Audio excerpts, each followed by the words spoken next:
is now Department of Homeland Security Senior Counselor on state and local law enforcement. And I want to thank everybody for being here. We're excited to be back in Bay County. We now have people are starting to look forward to the football season. We're going to have a pretty big game in Tallahassee in about a week and a half. Not necessarily the program you want to see come into town if you are a Florida State fan, but Alabama is going to be coming to town, and I'm sure we have some Florida State fans in the crowd, right? Yeah. Do we have any Alabama fans in the crowd? No. Okay. Good. I guess you got to go a little bit further west before you start getting those there. It's interesting in the state you have. So like Miami fans are basically Miami. Like there's not really, like you go there, that's it.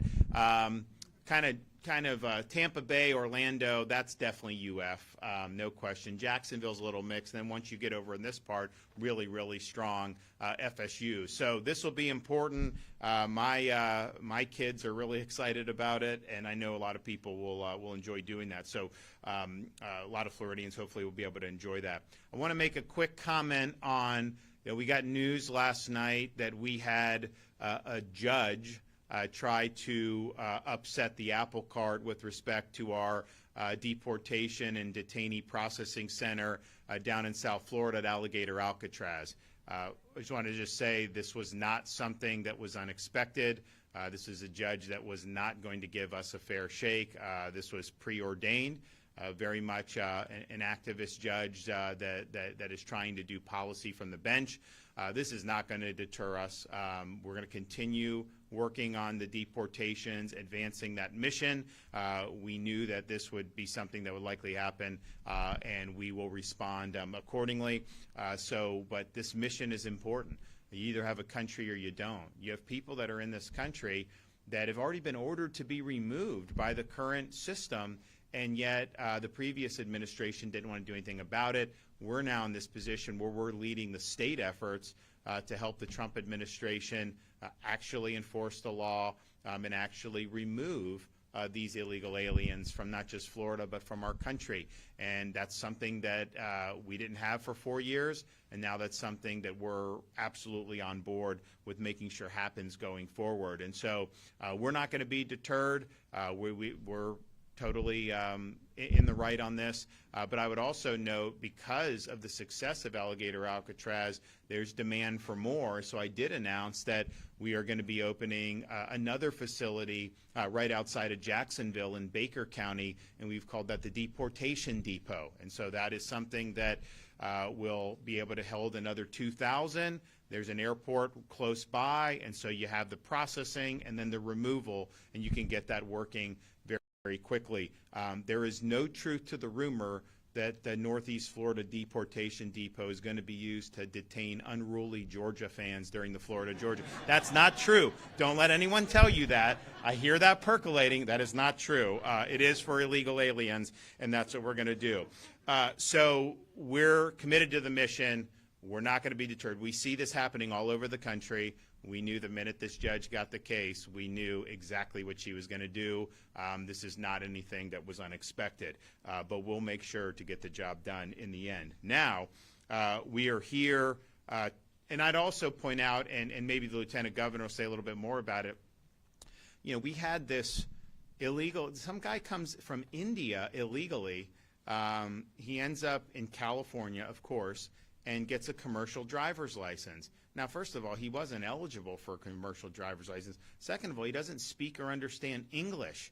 How are you going to operate some big rig when you don't understand the road signs? And so this guy got a commercial driver's license in Washington State and in California. Well, he's driving stuff in Florida and ends up trying to do a U-turn in the middle of the highway where they have the gaps for the highway patrol, official use only. And, of course, you can't just do that on a dime. And there's a car coming, and the car runs into the big rig, and 3 people are killed because this guy doesn't know what the hell he's doing. So this was something that we were – and then so, people didn't necessarily know what happened at the time because the witnesses were dead. We got the video you saw, and it's just like this guy had no – it didn't even faze him that this had happened. First of all, if I got into a wreck, and didn't hit anybody, that would be something that I'd be concerned about. Like, okay, did I try to do a U-turn or whatever? And then if there's any type of collision, aren't most people's first reaction to just be like, oh man, I hope everyone's all right, and to try, this guy didn't care. And so we we worked with the federal government. They were able to get him. The U.S. Marshals were able to, once that evidence came in, were able to detain him. We sent the lieutenant governor out to personally extradite him back to Florida yesterday. And so he is in Florida, and he is facing justice in Florida for those 3 deaths. But that's not enough. Yes, we'll hold him accountable, and he's going to potentially spend decades in prison, but why would a company, and this is a California company, why would they put someone behind the wheel of one of those things when this guy can't even communicate and doesn't understand English? And so the Trump administration, I think commendably, has already revoked the company's license to operate, and I think that's absolutely appropriate. We're going to be looking at what our remedies are, or maybe from the victims' families' remedies against a company that didn't seem to care about public safety. But then you also have the issue of California. We've talked about these, we've seen this on display. Certainly since I've been governor, you see what has happened to Chicago. It's collapsed. What's happened to some of these places in California? You got homeless everywhere. You got obviously high taxes. You got people leaving. New York City, as bad as that got under de Blasio, I'd say, buckle your seatbelt if this new guy gets in. It's going to be a total disaster, and it's a predictable outcome of leftist policies being put in place. And we contrast that. We criticize it. We say, hey, people are leaving your state and everything. But it's not just kind of a philosophical debate. Yeah, Florida, people want to come here. We have low tax. We're doing all this stuff, low crime. The reality is those sanctuary policies of California are spilling over, and they are impacting people around the country. And this is a great example of that happening. So ultimately, we can do all the right things in Florida, and we'll continue to do it. But unless these sanctuary jurisdictions like California are reined in, you are going to continue to expose Americans in other states to the problems that flow from not caring about borders or not caring about the rule of law. So I just wonder, like in Congress, we've got a Republican Congress. All these guys that run when they ask you for their vote, oh, I'm going to stop the border, I'm going to be tough on them. Not one runs openly on being weak on immigration, right? Because they know they would lose if they did that. And so, but yet, they haven't defunded sanctuary states like California. They haven't defunded sanctuary cities. They could overhaul this whole bureaucracy that makes it harder to remove illegal aliens from this country, and they haven't done it.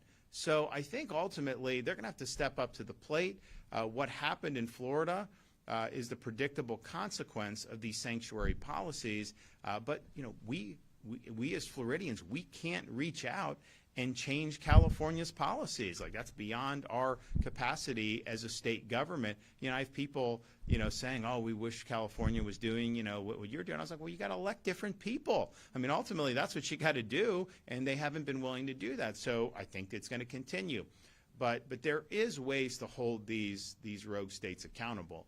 And Congress has the power of the purse. Congress has the ability to regulate appropriately, and certainly can help streamline the immigration operations that are being undertaken both in Florida and with the Trump administration. So I thank Lieutenant Governor Collins for going out there, bringing him back. I know there's going to be really swift justice that's going to be administered, but this did not need to happen. This was totally avoidable, and it is the result of bad policies. Now, which brings us here today. We have recognized this issue as being something that's very important. I've been in Northwest Florida talking about different things that we've done. During the Biden border crisis, we sent people to the southern border. We were the first state to help Texas back in 2021 by sending folks to the southern border. We're also not a sanctuary state. When I became governor, they had not banned sanctuary cities in Florida. We got that done. We banned sanctuary cities.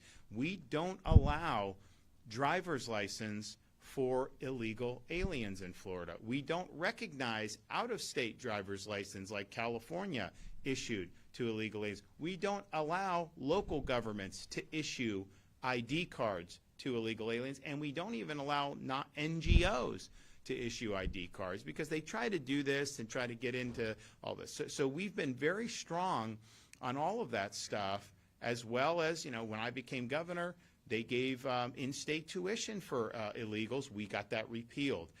So we've done a lot of really good stuff.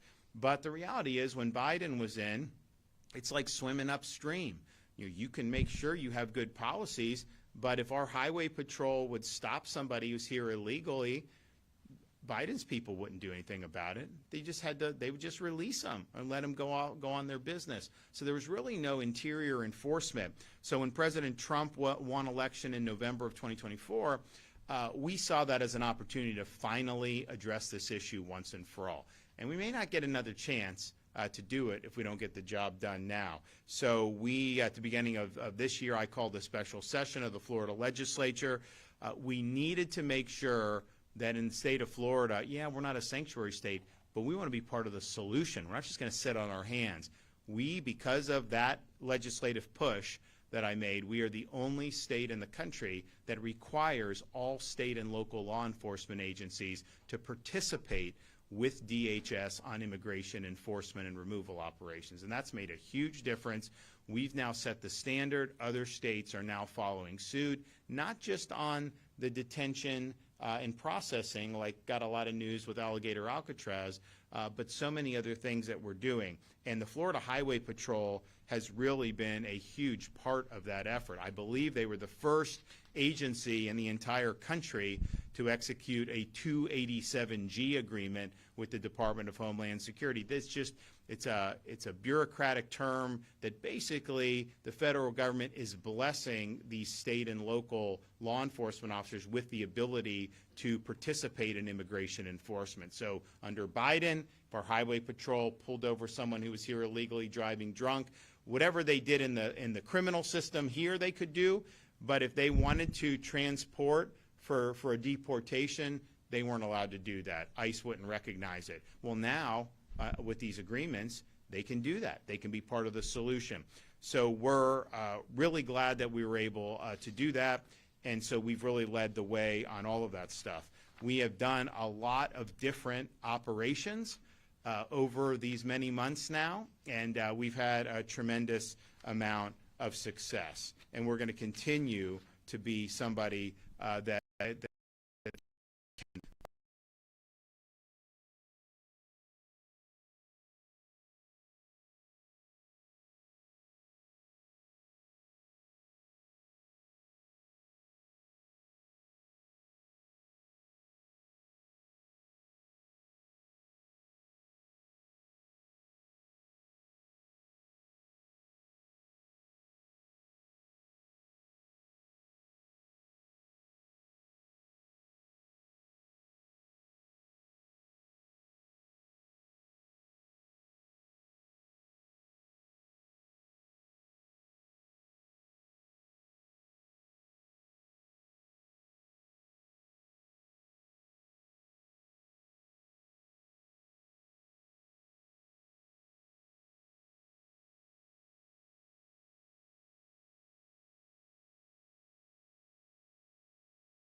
apprehended, with expectations that the final total will even be higher by the end of today's operations. Among those arrested, 37 illegals that had previously received final orders of removal and yet failed to appear in court.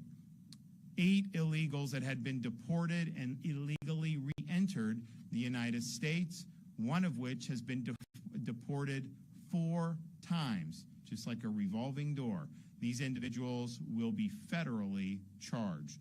Troopers have encountered illegals who have fled, resisted arrest, and even physically assaulted officers, underscoring the heightened danger posed by criminal aliens.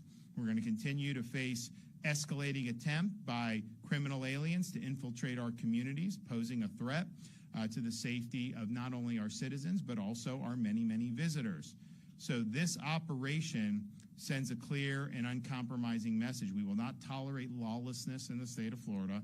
We're going to continue to deploy every available resource to identify, apprehend, and remove those who seek to exploit our state and to endanger our people. While some states simply watch and wait, Florida leads. Our commitment to efficiency and accountability is why Florida continues to remain the national model. And just last week, Florida marked another milestone. In partnership with ICE and the U.S. Coast Guard, we launched the first deportation flight out of Tallahassee Airport, transporting nearly 20 illegal aliens in an operation that is going to continue each and every week.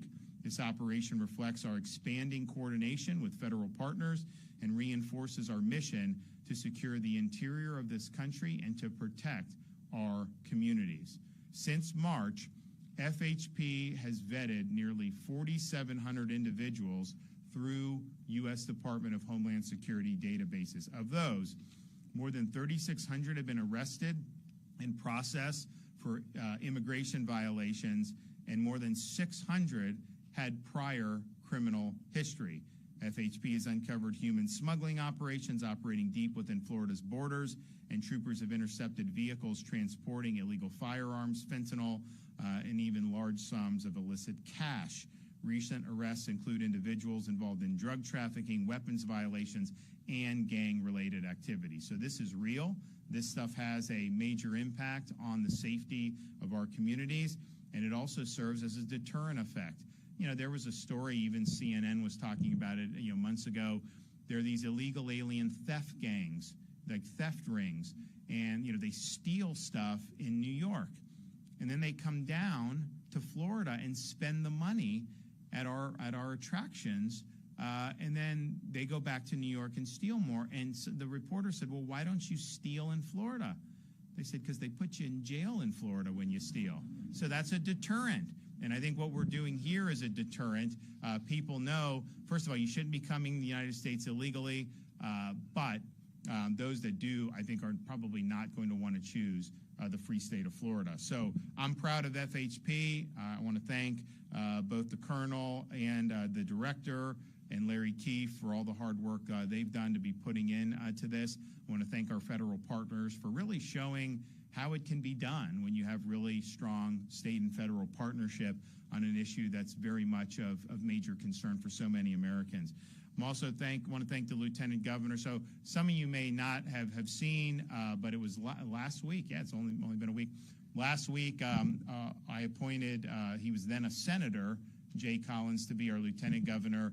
We had Jeanette Nunez was my ticket mate in 18 and in 22.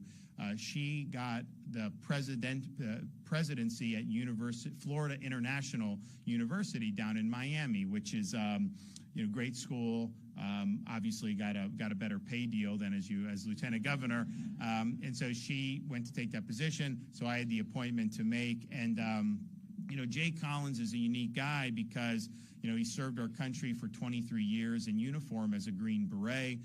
He was involved in all kinds of special operations activity and in many thorny places. He's been decorated with Bronze Star, Legion of Merit, Purple Heart because he's been wounded in action. But one of the unique things about him is he actually ended up even losing his leg. And rather than take a medical retirement, he became the first person in the history of the Green Berets to requalify as a Green Beret with a prosthetic leg. Not many people would be able to do that. And I recruited him to run for Senate years ago in a district in Tampa, which had been a Democrat district. And they had a Democrat incumbent senator. And, I knew he could do it because he's got a great story. He's been serving the country and his community in admirable ways. And he was able to win that and beat a entrenched Democrat incumbent by double digits. And so that's really shown because I think people saw, like, this guy's the real deal. When he wasn't doing his senator duties, he was leading charities that would respond after disasters like our hurricanes that we had here, Hurricane Ian, Hurricane Helene, probably Hurricane Michael back in the day when he was there for that. And that's being there immediately and helping people who need help, stabilize, helping the first responders with meals and other things that they need. And even recently, when the Iran-Israel conflict broke out and the rockets are raining down, we had a lot of Floridians that were over there. We had people that were students that were studying over there. So a lot of people were really worried, and we've helped in these situations in the past. So, of course, they call us. And so I authorized rescue missions out of Israel, and we ended up getting thousands of people out of Israel. We flew many back to Florida from Cyprus. But then Senator Collins he flew to Israel himself. He's on the ground, and he's personally rescuing people in the midst of the Iranian barrage. And so that, to me, shows that you're somebody that puts service above self. That's why that I have dubbed him the Chuck Norris of Florida politics. And so you guys have a lieutenant governor you can be proud of, and he's going to come up and say a few words.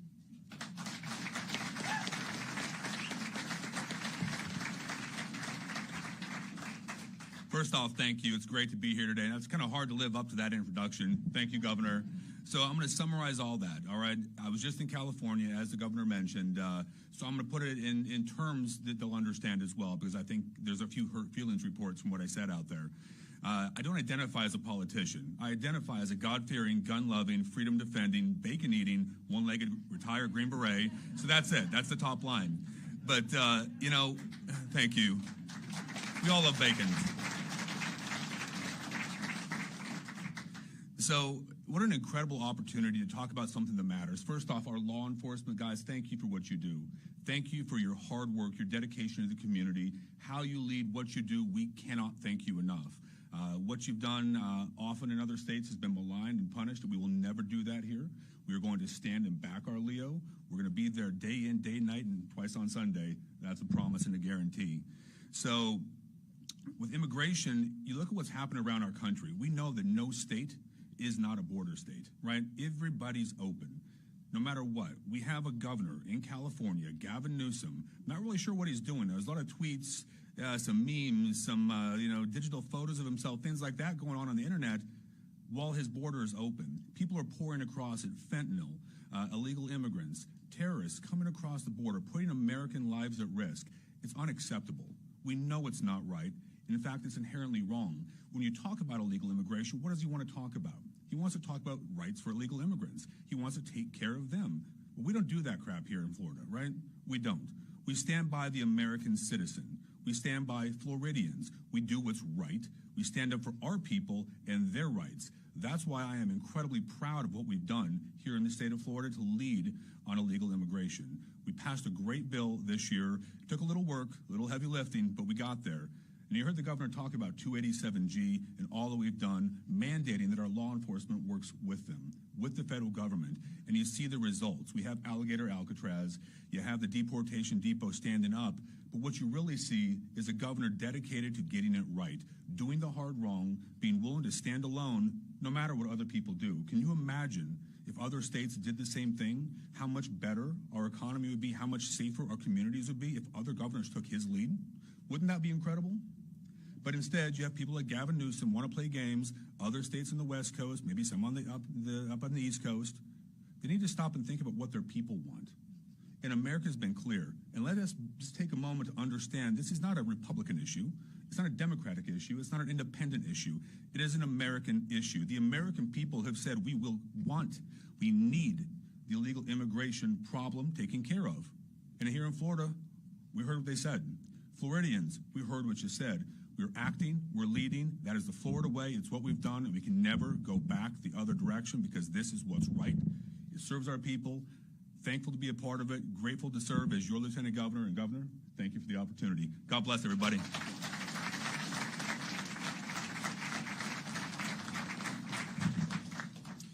Thank you, Lieutenant Governor. Thank you.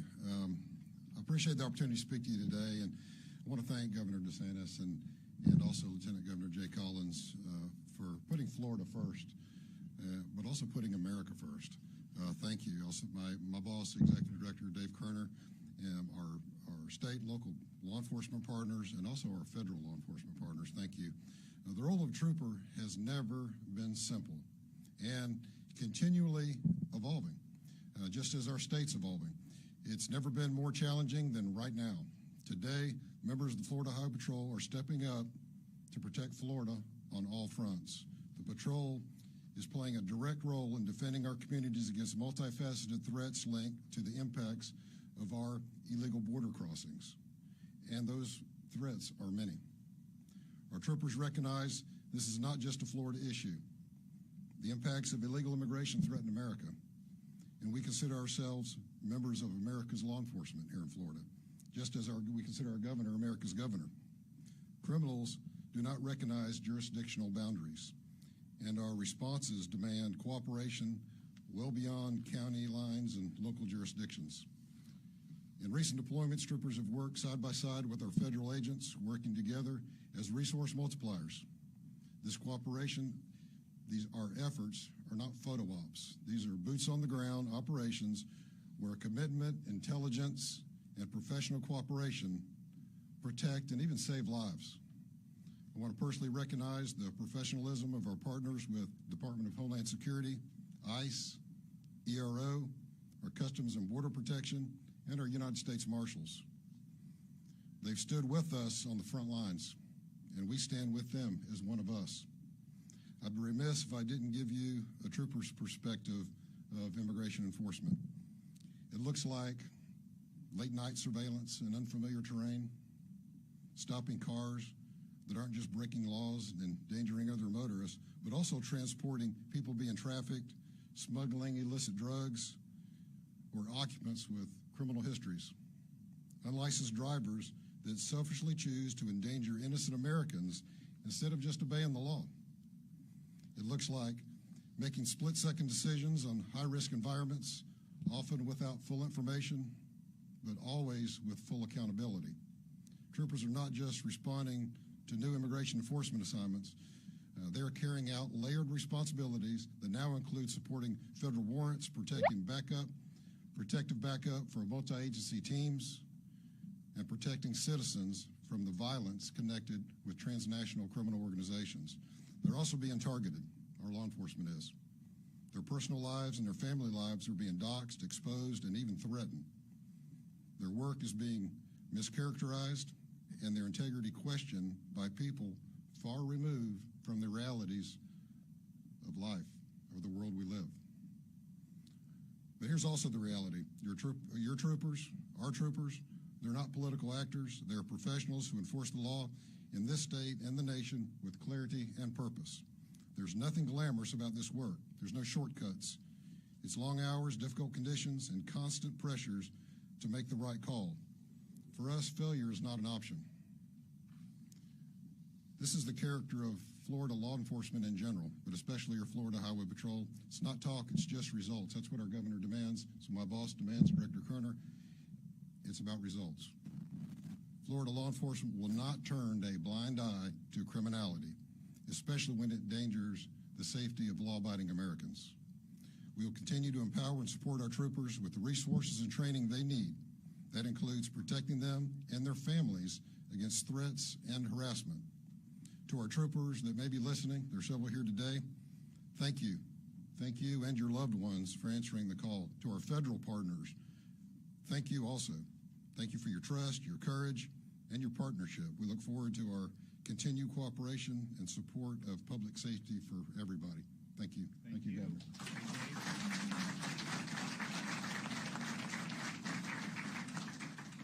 Governor, honored to be here with you today here in Bay County. Lieutenant Governor, congratulations. One of the coolest things about this position is that I get the honor of traveling around the state of Florida, and I get to meet troopers in every corner of this great state, every county, all 67 counties. And one of the dynamics that has happened over time is that when I meet new troopers, there's about almost 2,000 of them. It's hard to meet each and every one, but I've had a chance to meet most of them, and almost every time, and it happened yesterday several times when I was out on the operation, is they come up to me and they say, thank you, Director Kerner, thank you, Colonel Howes, for allowing us to be cops again, for allowing us to be able to serve and protect. And that has very little to do with my leadership. I try to pick the best commanders and command staff for the agency. But at the end of the day, it's a testament to our governor. Leadership matters. And these troopers didn't sign up for law enforcement and to be a state trooper for the pay. I promise you that. They didn't do it for the pension. They did it because they deeply care about the safety of their communities. And when they have to work under policies that restrict their ability to be effective, it breaks their heart. And so, Governor, thank you for what you have done for the Florida Highway Patrol. These troopers behind me are out there kicking butt, and they're taking names, and they're honored to do it, but it's because you allow them to do their job. And when you appointed Lieutenant Governor Jay Collins, I said, oh my gosh, it's going to get even better.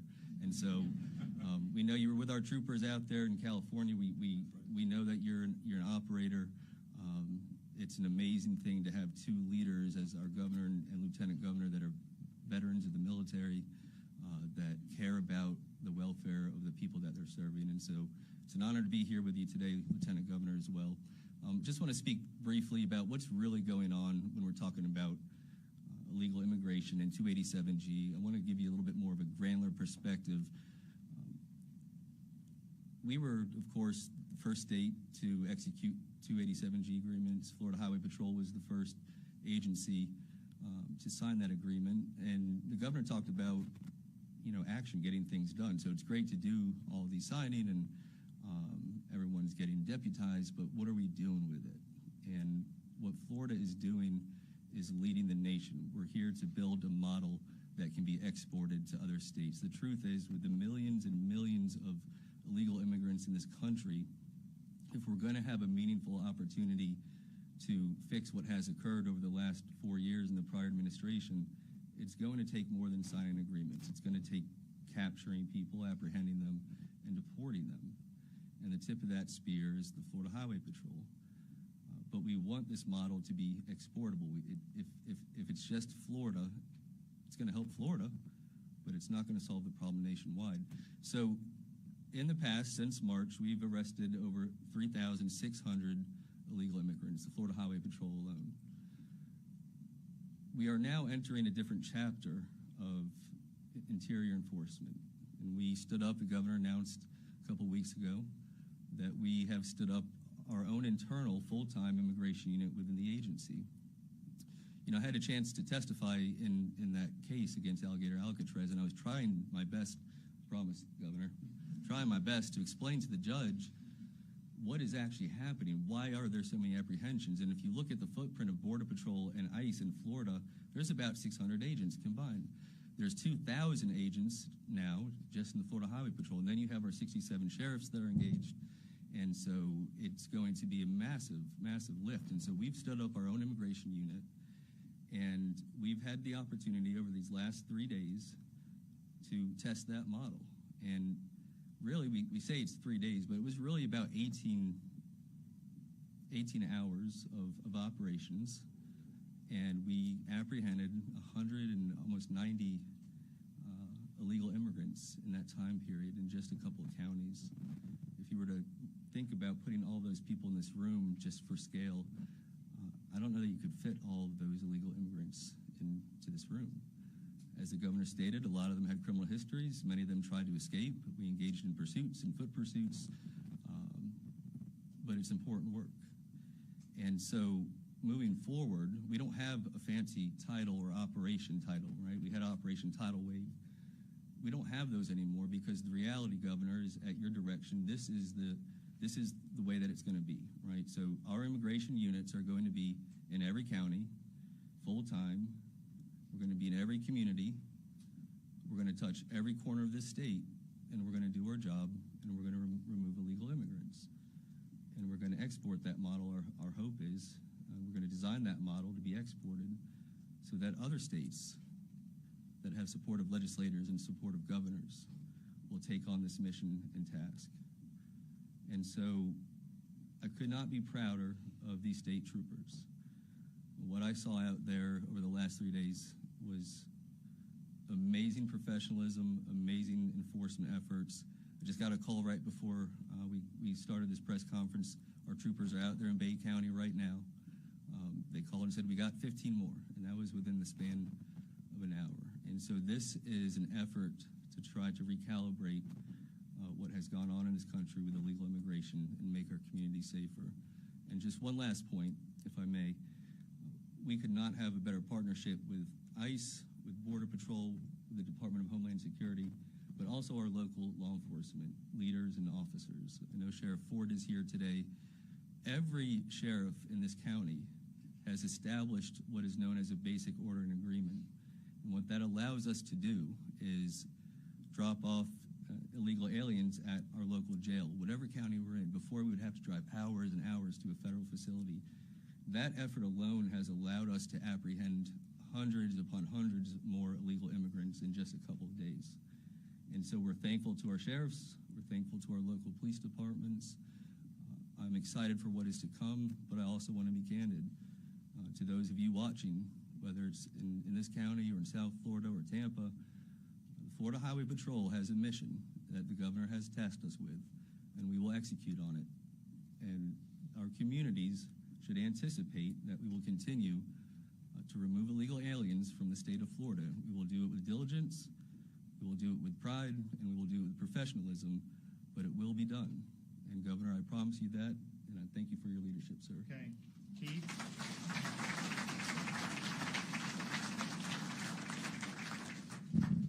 Well, thank you so much for allowing me to be here today.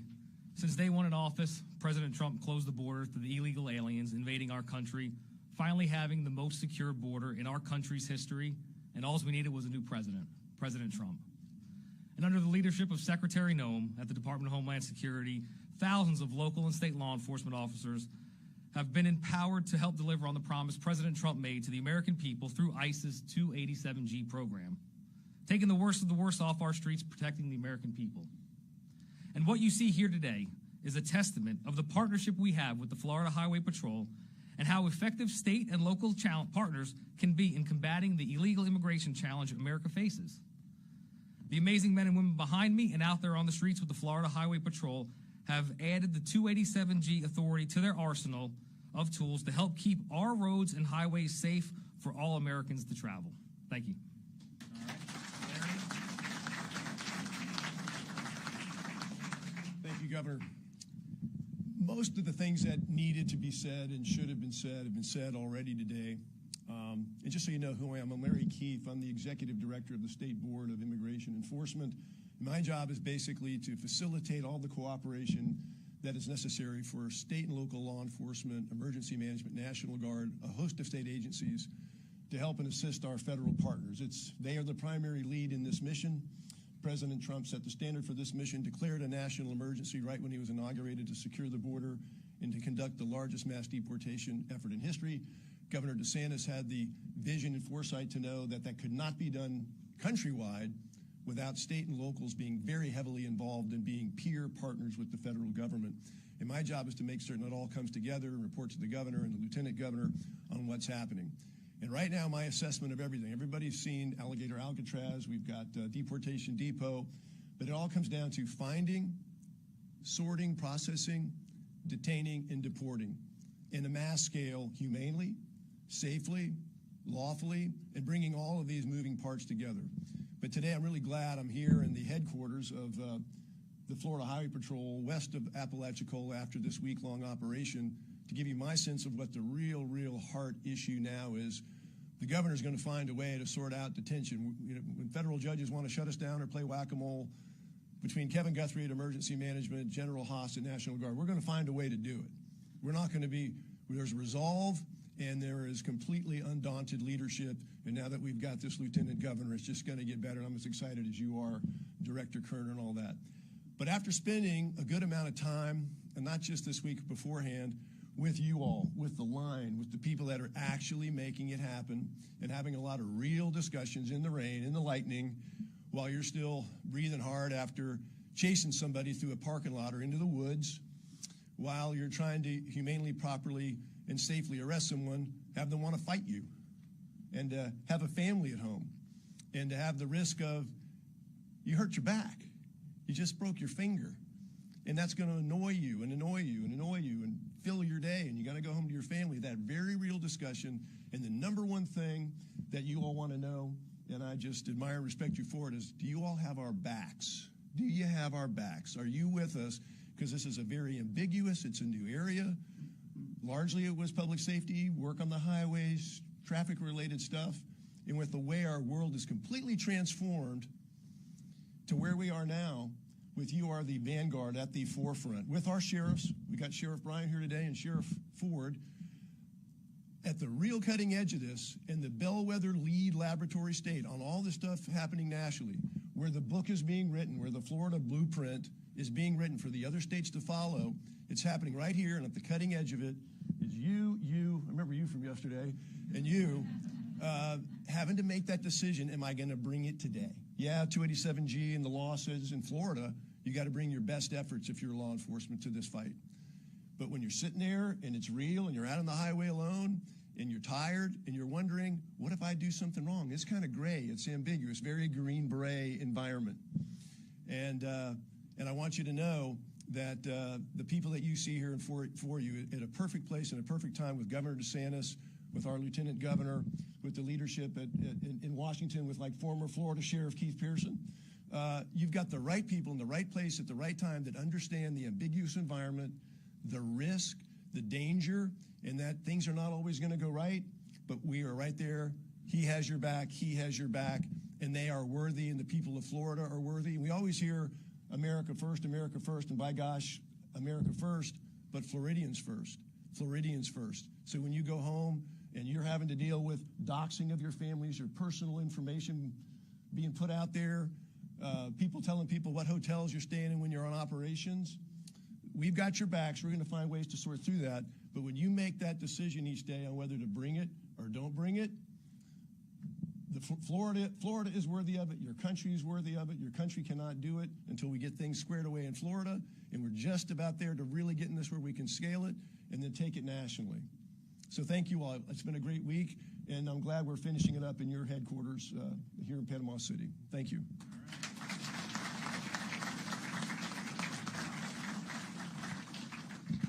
And we were able to, I called for a really big pay increase for Highway Patrol. We were able to get a pretty significant one. Not only it's kind of like keep up with the Joneses, like, you need to keep good people, just period, and the pay needed to increase. But then also just Highway Patrol's doing a lot of yeoman's work on the immigration issue. I mean, that's just the reality. And so we wanted to show our appreciation. And so I was glad we were able to deliver a big increase. We are going to try for more next year. And then, we also, I see Griff. How's the boater freedom? Do people like it? Has it been going good? Very well. Okay, yeah. And then the red snapper, I know we did that over Memorial Day this weekend. I'm sure people enjoyed that. And it's the largest red snapper season, Gulf red snapper season, than we've had since the state assumed management responsibility. I don't know how many years that is, but we're happy with that. So you get this massive red snapper season in the Gulf, which you should get. And in the Atlantic, they get like 1 day, 2 days. So we've asked the federal government, give us the management of that. We'll manage it better. We know what's going on, and we look forward to being able to do that. I know there'll be a lot of people on the east coast of Florida that'd be very happy if we were able to get that done, and that's something that we've been working on really since President Trump took office. We're excited with the results. Look, I see these guys, they'll go on TV, and then they'll talk about border immigration. But yet, like, the congressmen don't do anything. I mean, some of these people, these politicians, what we're talking about here is an operation that is producing tangible results, like really serious results that are going to result in more safety and security and prosperity for the folks in this community and beyond. So I'm glad that we're an administration committed to action, committed to results, and getting the job done. And this is just another example of that. We're here in Panama. So, my kids, so I've got a third grader, a second grader, and a kindergartner. And you guys have this great donut place, Dandy Donuts. And I got that for them years ago. And they didn't really go to sleep that day because there's a lot of very good, amazing donut. I mean, like you walk up, there's like all these, it's incredible. And so that was kind of the flip side. They liked it, the flip side. But today's Friday. It's not a school night, so I am bringing them back. This is round 2 for the DeSantis kids of Dandy Donuts. So we'll let you see. Hopefully they can get to bed at a decent hour. Okay, do we have any questions? All right. God bless everybody. Thank you.